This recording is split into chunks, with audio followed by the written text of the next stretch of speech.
Hello and welcome to Library Salad. Today's episode is Hair and Hats, brought to you by the Monroeville Public Library in Pennsylvania. Hi, I'm Alice, and that's right, my friend here is just showing us the fact that we'll be talking about hair, different kinds of hair, how hats can either cover things up or enhance it, and what we use to get the hair looking its best. Even back in the day, when we first started, reading, growing up, what kind of books do we see? You may remember Caps for Sale, the famous Cat in the Hat, and going back in history a little bit, my friend Kathy lent me this book, Big Hair by Grant McCracken. And to show you what lengths, and I mean lengths, people went through to get the hair fashion of the time, sometimes there was a little bit of extreme to it. This gentleman has to be on a chair to reach the height of the woman's hairstyle. It even shows a picture of the cost of things because Mia Farrow actually had Vidal Sassoon do that short little pixie cut that she's famous for. Back in the 60s, it cost $5,000 for that hair. Moving up a little bit faster, hair is almost like a roller coaster. The styles, first short, then long, that's right. For example, in the 20s, you had the short bob. The 30s, it went to platinum curls. Then in the 40s, we were back in long and waves. 50s went shorter. Then the 60s was short and straight. 70s, bouncy and wavy. 80s, a little choppy, a little more feathered. And the 90s was back as long, very what they call poker straight. Now you may say to yourself, okay, when a style is a particular way, but your hair is a different way, how do you get that accomplished? Back in the day, and this is true, people, for women who had long wavy hair, when the style was very flat, there wasn't the average flat iron that we have now. Legitimately, what was used was one of these. Women actually put their head down, put the long hair on the ironing board, and ironed it until they got the style that they were looking for. Some other ways that people have enhanced their hair. Dyeing. They dyed? D-Y-E. D-Y-E. 87% of American women are supposedly dyeing their hair. The number one color is a blonde. And some of the accessories that they use. My friend Chris will lend me a couple of things and talk about back in the day. This pic is from the 1960s. So if you had wavy hair, it would be helpful in order to get it combed through. And as the styles went up, more of a bouffant, it was able to give it a little more lift. Now, to me, 1960s, yes, that was, a little way back. I do remember them. But when you do the math and you start to say, correct me if I'm wrong, back to the 60s, that would be now 60 years ago. Some of these things are now starting to be in museums. I think that's crazy. Some other things, back in the 70s, Chris also lent me the clip. These are a little bit different than you see the clips of today, which is a little bit different than the potato chip bags. So this was 70s, and in the 70s and 80s, you've got these are ones to bring the hair back, and you've got to make buns. So again, these are all classics.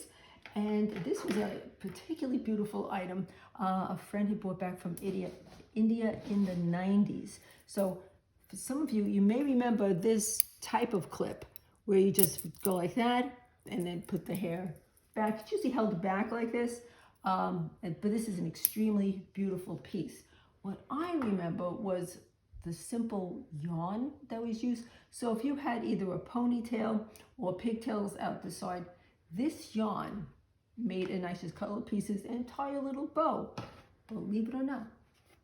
So a lot of hats are for special occasions. When you see them, you think of the special occasions. And let's just bring over the hat box. My collection's gotten a little bigger, and I do like to keep them, so that they're not in just one bunch. So I've got just 2 of these now. But an example of a particular event would be the Kentucky Derby. All right. So with the Kentucky Derby, the women like to wear the hats. The bigger, the better. So this would be a classic look for that. Now, another popular event is the Easter Parade. Something like this. This is one of my latest acquisitions. You can wear it anywhere. Not just for Easter, people. Not just for Easter.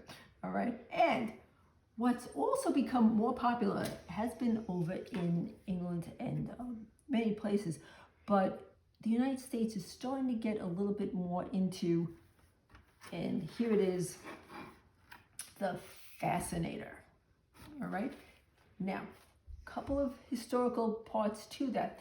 Back in about in the 17th, 18th century, the fascinator looked nothing like this. It was actually a piece of black lace material, sort of more scarf looking, and it was worn around the hats. It was fastened to the head. So that's where you have the fascinator. And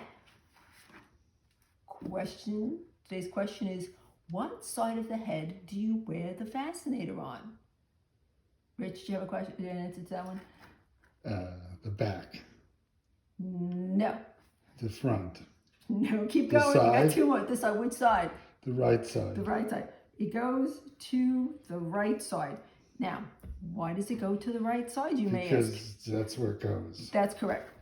Now, the reason it goes to the right side is that when women were courting and they would walk with the bow on the street, the man always stands on the left-hand side because that's where the street was, and therefore if the horse and carriage would come by, the woman may not get dirty with any of the mud that might be kicked up. I thought it was so he can be nearer to her heart. I know that. No, that's why we walk down the street like that.